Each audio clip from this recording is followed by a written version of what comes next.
guys, and welcome to a new episode of Dog Soul. I'm Anita, I'm your host and a professional dog trainer, and today we're gonna talk about why fear equals reactivity. So stay tuned and have fun.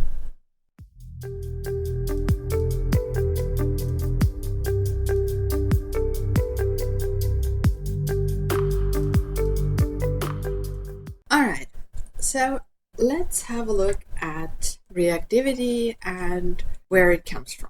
Most of the time, it's called reactivity when our dogs explode on the leash when they see another dog, or when they show some kind of resource guarding behavior. So they growl or snap when somebody tries to take food away from them, or comes into their home, or tries to take a toy away, or tries to pet them, or comes close when they're on their beds, or tries to come close to their humans, something like that. And our dogs do that because they are afraid.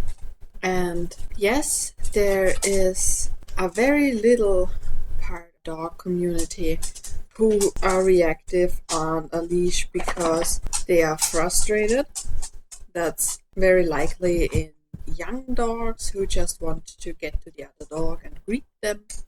But it's almost never solely frustration. So with every frustration is almost always a little bit of fear included. And I wanted to paint you a picture so this becomes more clear. Try to imagine walking down an alley, maybe it's dark, and you see in the distance a hooded figure walking towards you. Your pulse will quicken and you will become very aware that hooded figure, and the closer it comes, the more your fear increases and the more your body will react. You cannot really control that, and most of us cannot convince ourselves that this isn't dangerous in the moment. And of course that fear is very, very important because it keeps us alive.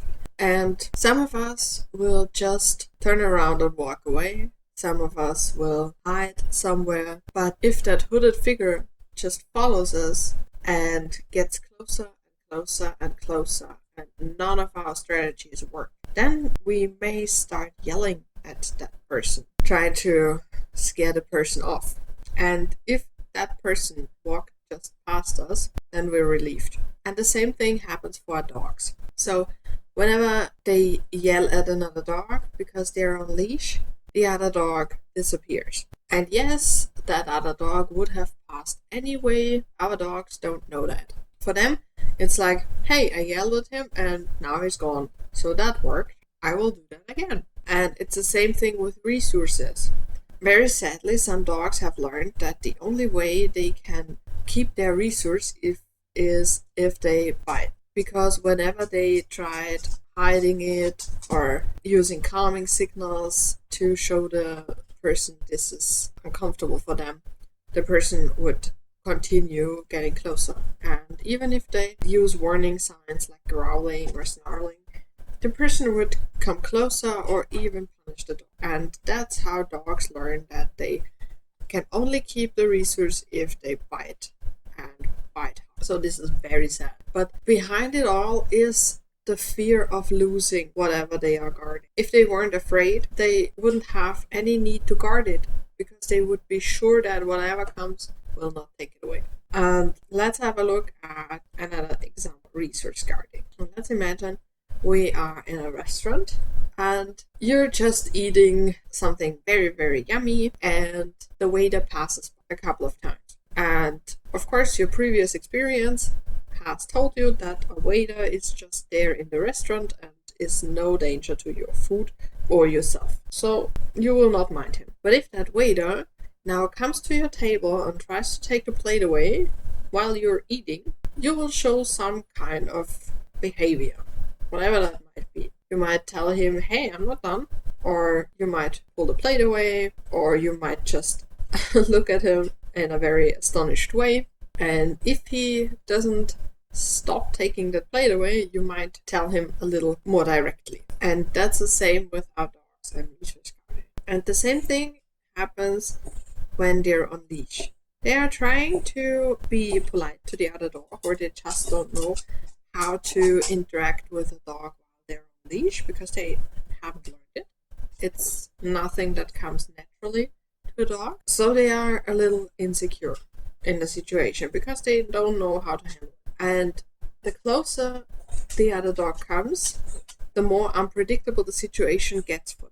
Because normally when two dogs meet, they would walk in a curve, they would show polite behaviors and calming signals and all those nice things. They would not walk towards each other frontally. They would not do that.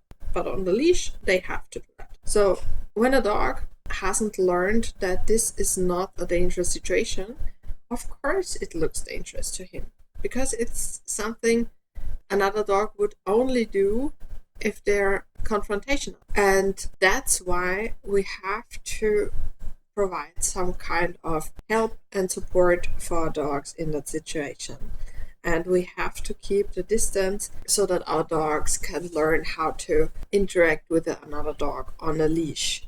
And no, I don't mean close contact. Dogs are interacting even if they're not nose to nose or nose to butt. They sniff the same spots, they pee, and the other dog sniffs and pees as well, for example. Or they just look at each other, they smell each other, and of course our dogs have such a great smell that they don't need to be in close contact to smell the other dog. But when we have them on leash, we have to support the contact and we have to support our dogs when they try to deal with the situation. And if your dog has an issue with meeting other dogs on the leash, then of course you need the right distance, you need the right tools, you need the right methods to provide your dog with some kind of tactic to get through these situations unharmed and with a nice feeling. And that's what leash reactivity training should. So of course, no correct and a lot of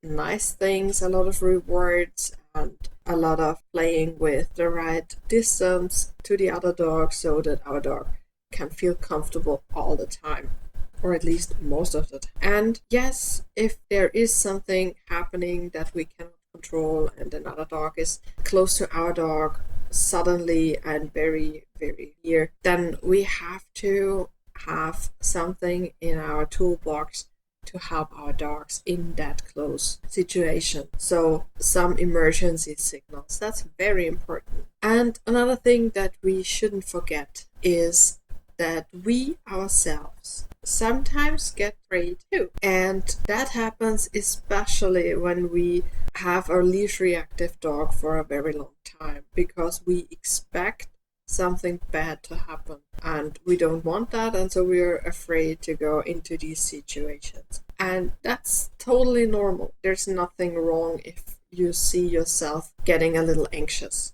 or even afraid. The only thing is, while you're training with your dog to be more comfortable in the situation, you have to do something for yourself as well. And that's why a great leash reactivity course should always include something for the human, in my opinion. So if you need something like that, of course, you can check out the courses on Brave Dog Training Online. And if you have any questions, just send me an email, send me a WhatsApp, or write it in the comments. I'll be very, very happy to read those questions and try to help wherever I can. Alright, so this is it for today. And if you haven't subscribed to the channel, if you're listening on YouTube, then click the subscribe button, the bell, so you don't miss any episodes. I wish you a lot of fun training with your dog, and we'll see each other next week. Bye!